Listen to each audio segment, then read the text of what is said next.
the golden thread connecting your life. I don't know about you, but I've always moved from different job to job, hobby, interests, and I feel like it's been a path that I've been guided on. I spend a lot of time listening to the Word of God and meditating on what I should do. And I believe that that's the golden thread has been my guide from God, pulling me, tugging me in different areas in my life at different times. And when you think you have coincidences in your life and I think it's funny how things turned out, but actually there's no coincidences. Everything happens exactly how it's meant to. But it's not until we slow down, we meditate, then we can connect with that golden thread that is taking us throughout our life. But it's subtle. It could be a thought, I should do this. Or one day you might just wake up and you think, I fancy trying something new today. Flossie! And you have a little spark of some inspiration, some creativity. That's that golden thread, that divine path. That once you listen to the subtlety and don't drown it out with TV, music, Netflix, porn, drinking, noise.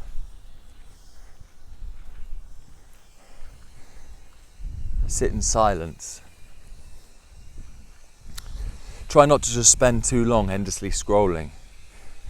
If you notice yourself do that, just say, I'm just going to consciously switch this off for a few minutes, and I'm going to sit and I'm going to tune into that golden thread.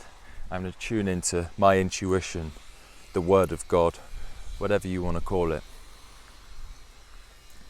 But it's always there, and it's not until we slow down and we're quiet, we give ourselves space, we give ourselves time to think, time to process our emotions. Then we'll hear and feel the subtlety of this golden thread. It's so easy to go through life using distractions instead of silence. Because a lot of the time, our thoughts are quite painful. And it's easier to go out drinking, or it's easy to binge watch a Netflix series about serial killers, filling our mind with unpleasantness. But actually, the real benefit would come if you were to sit quietly with your own thoughts, pray, meditate, speak to God, speak to the universe, whatever you want to call it, cosmos, energy. Find out, what are you hiding from?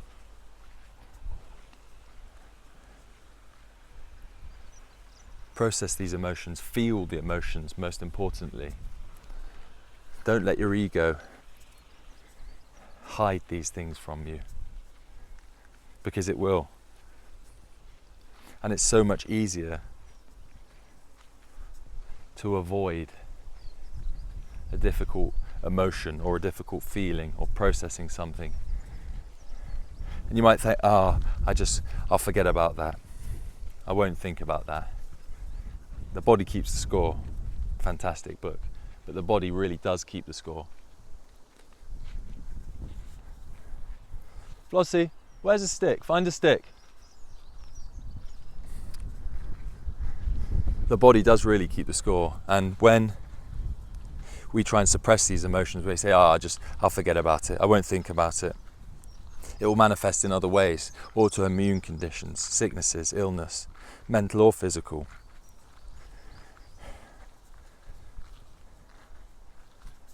Oh, here's a stick. floss. So process them. Take time, sit down, even if it's just a couple of minutes, because your mind might be really busy to start with. I know mine certainly was. When you start meditating or just sitting in quiet, you'll find that there's so much noise coming from everywhere. Your mind's just shouting at you, telling you everything. But it's through controlling that we get real power. And when I say through controlling that, I don't mean you can just and control the brain. It's through telling yourself, bringing yourself back to whether it's your breath or a mantra or just thinking about somebody you love while you're meditating. Your mind's going to wander, it's going to go hundreds of places, but the win is bringing it back. Let's use the breath for example. You focus on the inhale and the exhale, and during your meditation your main goal is just to focus on your inhale and exhale, and you say mentally inhaling, exhaling, or you could put your hand on your belly and you could say rising, falling, feeling your belly rise and fall. And when you do this for a prolonged period of time, you train your brain. This isn't woo-woo, this is proper neuroscience. The synapses in your brain get closer together the more you do something. And meditation can be seen, this is an analogy, if you ski and the piste gets chopped up by all the skiers throughout the day, overnight the piste gets groomed and the next morning it's flat. Basically what meditation does, psychedelics can do the same, psilocybin and LSD, but meditation can basically be the groomer that comes and wipes the piste and makes the snow flat. That's what meditation can do for you. So it shortens the synapses in your brain, or the neural pathways actually. It's the neural pathways, and it shortens them. So instead of sort of default going to anxiety, the more you do meditation and mindful practice and getting control of your own thoughts, the more your brain will go default whatever you've taught it. So it really is powerful and backed by science. The more you sit in meditation, the more you'll be able to control your own thoughts, the more you'll be able to control your own emotions. And there's some incredible studies done on the impact of just doing 5 minutes mindful meditation every day. There's some good studies done at Stanford University. I've just done a course. I've just filmed a video for an online breathwork course that I do. Just been speaking all about it. I think 5 minutes mindfulness meditation a day, yeah, that was it. 5 minutes mindfulness meditation a day for a prolonged period of time, I can't remember, I think it was 3 months, was as effective as pharmaceutical antidepressants for people with treatment-resistant depression. That's just absolutely wild. That's amazing. If that's not something that makes you think to yourself, I'll start quietening down. I'll start listening to what my brain has to tell me. Because I guarantee you it's got something interesting to say. It might be difficult at the start.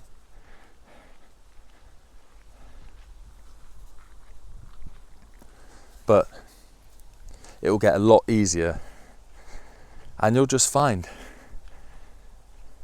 you're happier. You're more in control of your thoughts, your emotions, your own joy.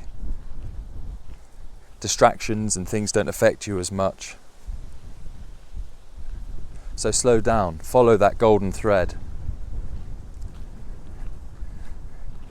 Enjoy the beauty that life has to offer in its subtlety. Because I think you'll find It's in the subtle moments that really powerful beauty and energy comes to you. That sort of life-changing spark of inspiration. It's in the quiet moments, not in the moments that get drowned out by the next Netflix documentary. So take a deep breath. Open yourself up to the possibilities, and don't hide from it and don't fight it as much as you can. Because I did. I couldn't even go to bed without having a film on. That's how much I didn't like my own thoughts. No part of my day was without distractions. So switch that TV off, sit in silence for a little while. Slowly it will get better. Until the next one. Hope you've enjoyed this chat, this walk with me and Flossie on this lovely summer's day in England. That's meditation.